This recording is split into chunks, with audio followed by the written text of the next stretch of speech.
Hello, welcome to the new Dr. Michael Explains the Water presentation. This is a more detailed explanation of the water presentation that I did on YouTube a while back that seemed to go viral. I've tried diligently to correct any and all mistakes that I made in that, and I'm trying to more accurately represent all the information. However, I need to clearly state that this is my personal opinion based on my personal research. It is not associated or affiliated with any water ionizer company whatsoever. With that said, let's begin.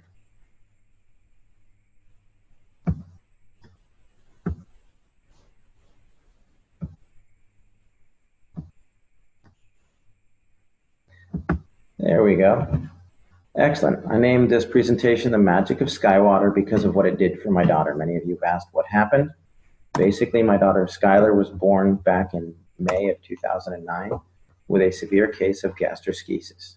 She was literally born inside out. Everything that was supposed to be on the inside was the outside.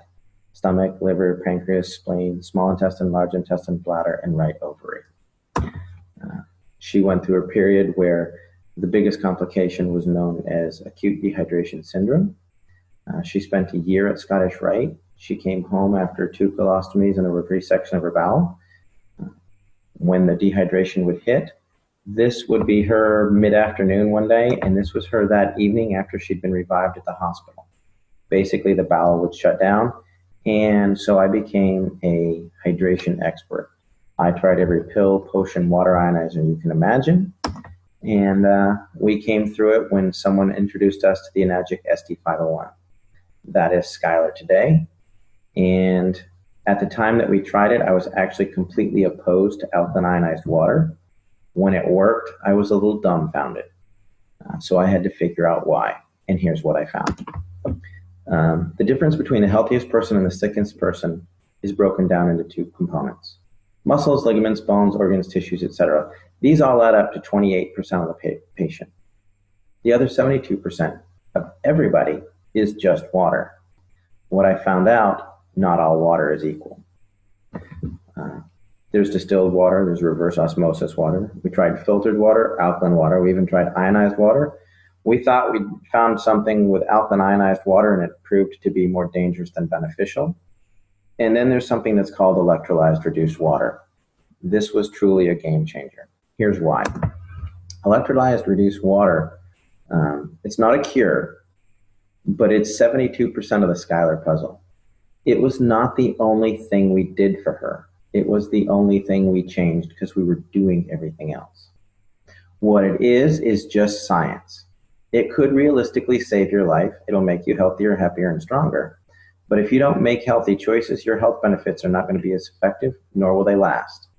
To put it simply, electrolyzed reduced water gives you the best possible 72% of your body to work with. This facilitates nutrition, detox, health, energy, healing by providing some necessary components. Let me explain. If you think of your body as a saltwater aquarium, you've got healthy organisms, filtration, you've got oxygen. If you don't take care of it, that tank gets dirty. Well, what you have to do with the human body is figure out how to clean your fish tank. The way that your body does that is through a process called cellular respiration. This is the way you basically get oxygen and nutrition into a cell, CO2 and toxins out of a cell. The main component for this is known as the aquaporin, which was discovered in 2005.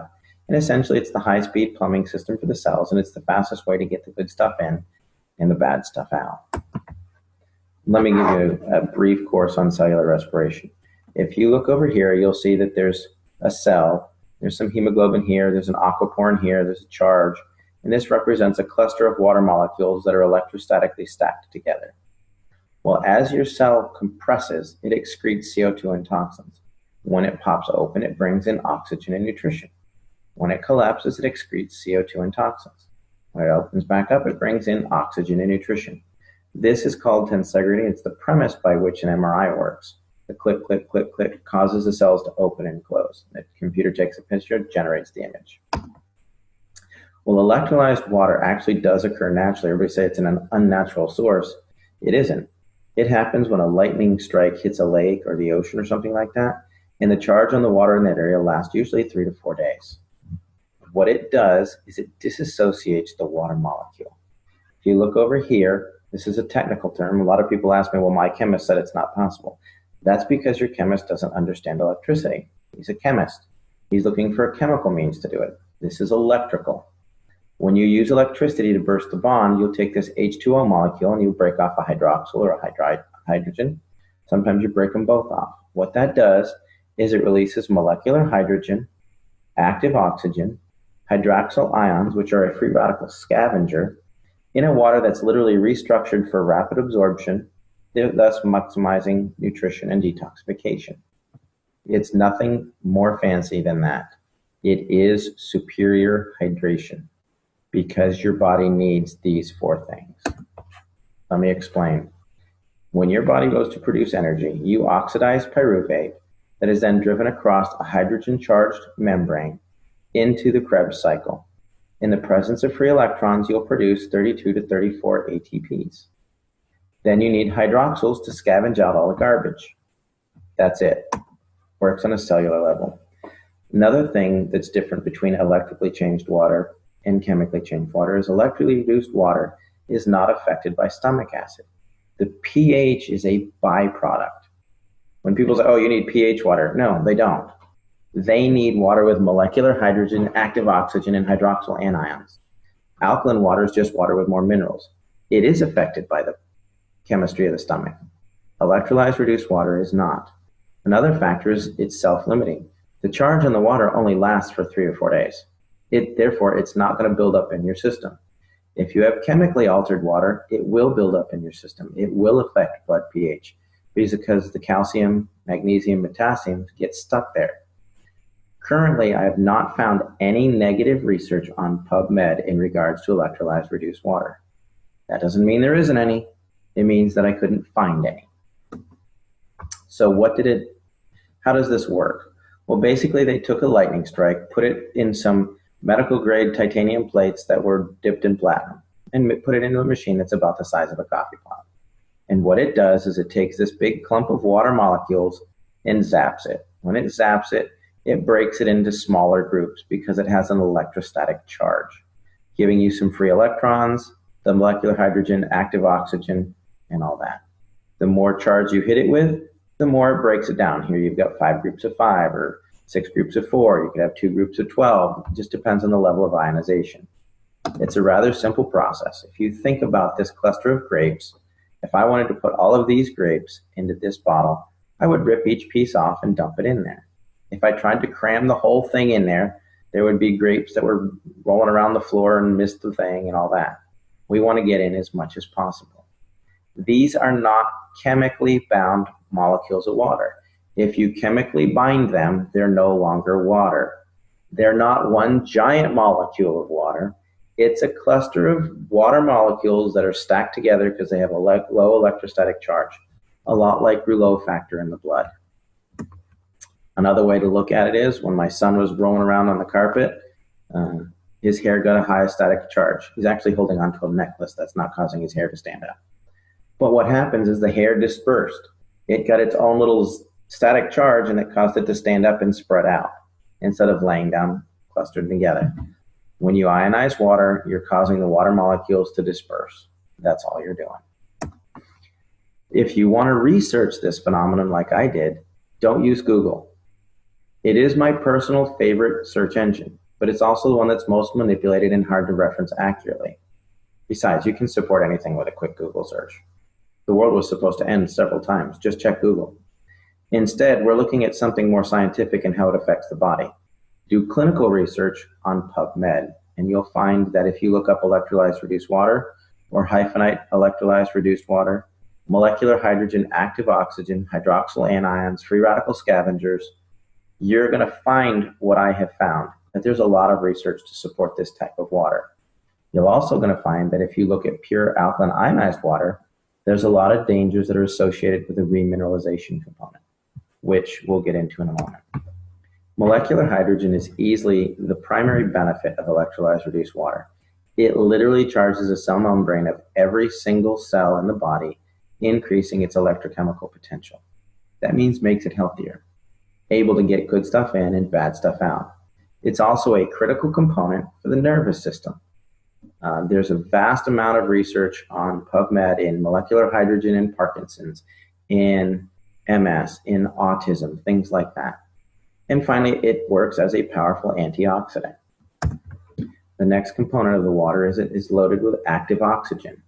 Active oxygen is what's required to produce ATP.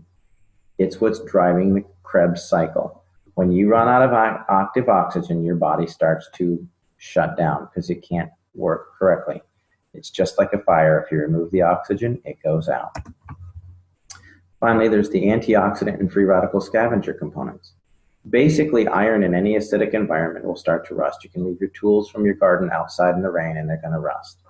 Well, where do we have iron? We have it in hemoglobin, we talked about during cellular respiration, but we've also got it in the red blood cells. We got it in the brain, the kidneys, the lungs, the lymphatic system, the bones. If it's in an acidic environment, it's going to oxidize, which will create a toxic burden.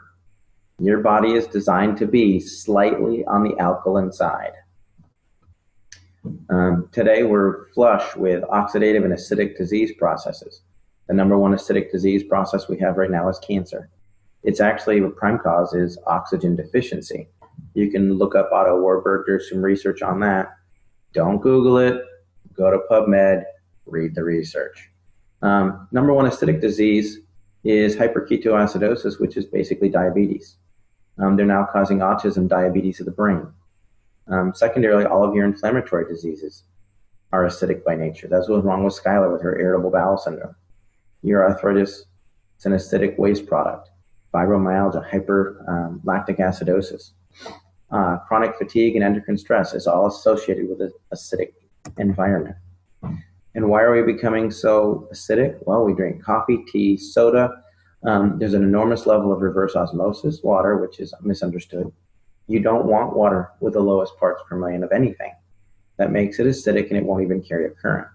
It's designed for coastal countries to have good water supply. If you do some clinical research on this, you're going to see that it's associated with MS, MD, and Alzheimer's. Most any of your bottled waters, all your big 24 packs, those are most likely reverse osmosis water that's had minerals added to it, which is dangerous in its own sense. You don't get your minerals that way. Here's a couple of guidelines for hydration. If you're a regular healthy person, you want to drink about 50% of your body weight in good water every day. If you have acute health issues, this could be dehydration from working out in the yard, excessive level of sports, you could have the flu. You may want to drink nearly 75% of your body weight in ounces. However, if you have a chronic health issue, cancer, diabetes, something like that, you may need to drink up to 100% of your body weight in ounces.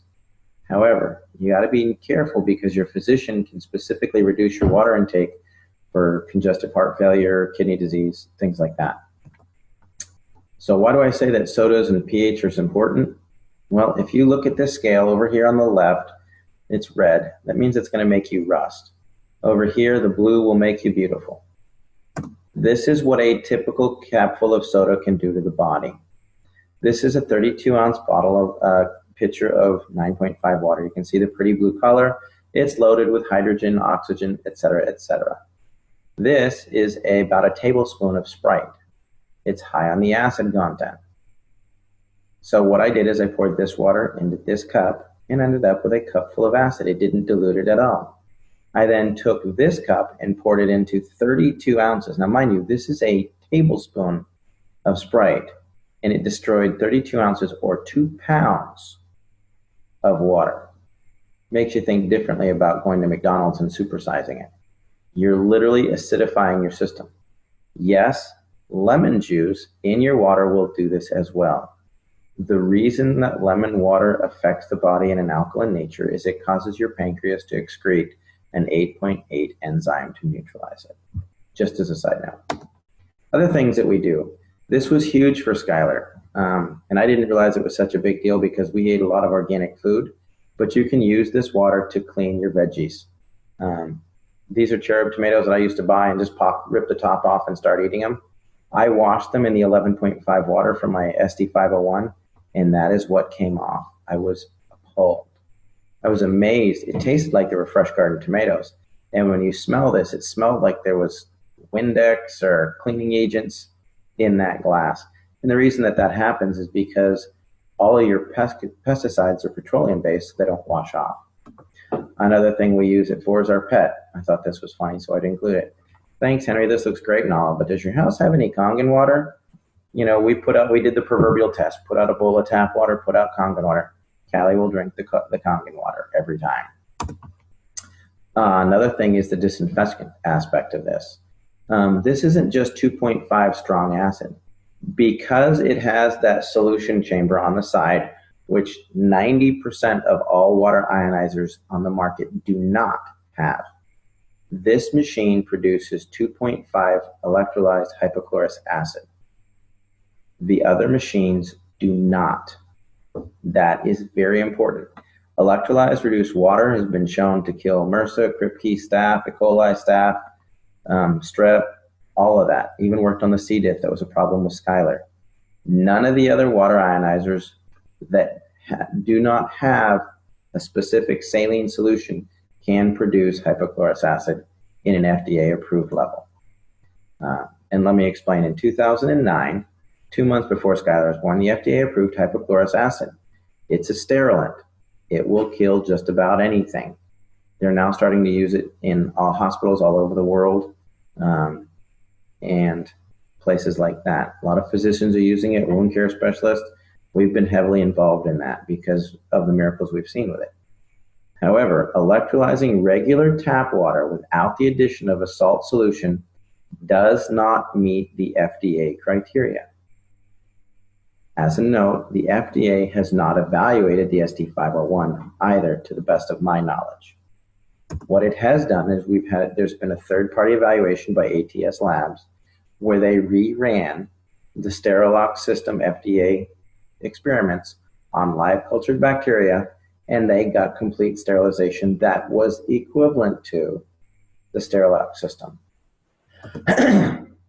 Basically, hypochlorous acid occurs naturally in the body because it's produced in the immune system. It's actually the biochemical agent that starts the clotting process, making it ideal for initial wound care, and it destroys bacteria and viruses. Recent studies are actually underway to test this using necrotic wound. I'm working with several physicians and wound care specialists as it pertains specifically to necrotizing fasciitis, gangrene, MRSA, things like that. And the results are really promising. We're not the only one doing this. This is a global thing, and the results are really good. Why I look at the SD501 exclusively, or when I compare the competition, because they all want some information. Number one thing is power supply. Does it have enough energy to do it? There's been a lot of song and dance about the SD501 uses a transformer. It does, but it also has a switch mode power supply to regulate that and a condenser. If it doesn't have a transformer, it can't ramp your 110 watts up to 230 and keep it there. Switch mode goes up and down, up and down, up and down. What this transformer does is it ramps it up, and the switch mode will start to slow it down, but the condenser allows them to work together to keep a nice stable stream of energy. On top of that, you need enough amperage. A half amp to a 1 amp machine is not going to get it done. Doesn't mean it's not a good machine. It just means it's not comparable to the SD501. You need 2 to 3 amps to make it effective. You can ask any electrician. The voltage doesn't really matter. The amperage will kill you. The next component is you need a large quality plates. Most competitor plates are about 53 square centimeters. The Enagic plates are nearly 90 square centimeters each. So if you have one of the competitor machines with 12 plates, they've got like 600 square centimeters. Well, the basic Enagic SD501 has 640 square centimeters. The Kangen 8 has 720 square centimeters. So just because it has more plates doesn't mean the plates are the same size. Next, I look for a liquid saline electrolysis enhancer. That's because it's the only way to produce FDA-approved levels of hypochlorous acid. If you're looking at a competitor's machine with 12 plates and a pH that goes from 1.1 to 12, and it doesn't have a saline solution enhancer, it's not a comparable machine. It will not do the same thing. Yes, it will produce 2.0 pH water, but it will not produce hypochlorous acid which is what you're looking for. Another thing to avoid is anything that says energy saver. When it says energy saver, it means it's underpowered. If it's underpowered, they're going to add in minerals and remineralize it and the necessary minerals for your body. That means it doesn't have enough power to get the job done. If they come in with a super fancy plate pitch, it's plated and it's mesh and it's a hybrid and it does this, you don't need it because solid plates are the most stable plates there are. And yes, they need more power to run effectively. And anytime they say there's a lifetime warranty, there's no such thing. I've bought several machines that I'll explain in other videos. We're getting to do a detailed thing on competition. Basically what they'll do is when they start to have problems, they sell off that brand, that machine to a third party and it voids all the warranties. It happened to me twice. The ST501 was about the 9th machine that I used. And I've kept looking because it may not be the best. I research this regularly, and sure enough, it comes out on top every time. I'm just going to hit this. Basically, when you're looking for power factors, it's watts times amperage times surface area. The ST501 has 358,000 PEUs. A typical 110 watt unit with 268 square centimeters of plate, which is a 5-plate machine and a half amp, is only at 14,000 PEUs, or about 4% of the power, so they have to add minerals. Finally, don't own a machine that you can't clean. I see a lot of line about plates, calcium, and auto cleaning. The Enagic SD501 auto cleans itself every 15 minutes.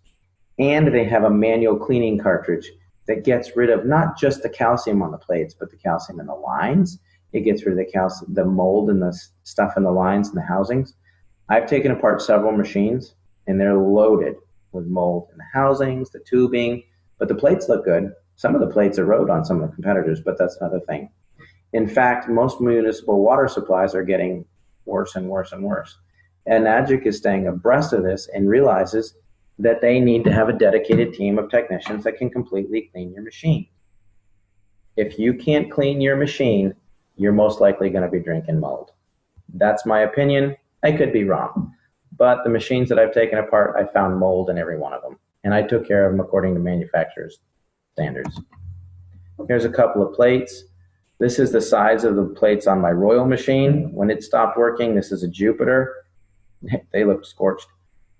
This was the SD501. These are about 6 years old. I had some corrosion here. This was my microlight. When the company failed to honor the warranty that was lifetime, I took it apart to see what was inside. You can see there's a burn mark here where the plate started to corrode. This is the Jupiter. Actually, if you come back here, you can see this is the mold that I was talking about in the lines and in here. Now, these, mind you, were machines that never needed cleaning. These plates don't have any calcium on them. They were accurate. There's no calcium on the plates, but the machine was not clean. There's a reason why everybody compares themselves to the SD501. Basically, it is the industry standard. It's superior maintenance and cleaning. The quality of the plates are unsurpassed. The superiority of the power supply, to the best of my knowledge, it's the only one that uses a transformer and an SMPS and has a condenser. You can literally unplug an SD501 while it's running, and you're getting about another 10 seconds of power out of it. And that's just draining out the condenser that makes sure that the power stays even. It's one of the longest companies in the history of the industry. They have a wider diversity of uses for the water, the types of water it produces. And it's one of the few that actually use an electrolysis solution for hypochlorous acid. If their machine is bragging that they don't use a solution, it doesn't work. You can't use it for sterilization, period. Why I personally feel the ST501 is the best, I tried 8 or more alkaline water ionizers. Bottom line is it worked for Skylar. Within 4 days, 80% of her symptoms had resolved. She had her first solid bowel movement in 10 days. And within 6 months, she was off feeding ports. Was it the water? Yeah, because it was the only thing left to try. Did it cure her? No. We were doing a lot of things. Enzymes, probiotics. She was doing her medications. She was doing protein powders, MCT oils, medium chain triglyceride. She was doing all that. But the water was allowing it to get into the cell and the bad stuff to get out. The short answer is it produces 7 types of highly bioavailable water. It is already endorsed by thousands of hospitals and used thousands of doctors and used in hospitals all over the world.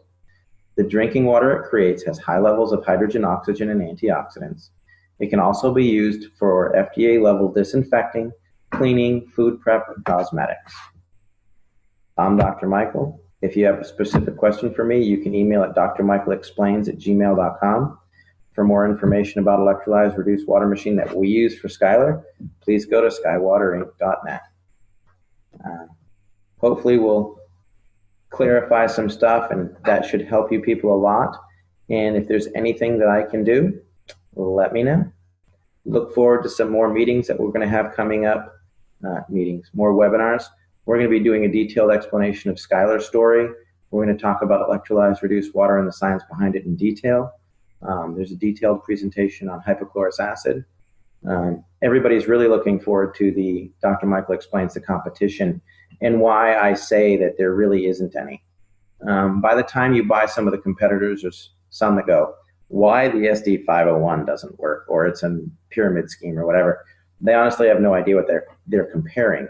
If you look at their machine and spend $3,200 or $2,500 for it, you have to turn around and spend another $3,000 to $5,000 for a hypochlorous acid machine. Then you have apples to apples. You don't get that when they're trying to pitch you on why you don't want the SD501. Bottom line is, it is the best machine that I have found. The only thing that I think may rival that is the Kangen 8, which has 8 plates. I've used it. It's phenomenal. We recommend it a lot. I look forward to having you getting some feedback on this. Have a great day.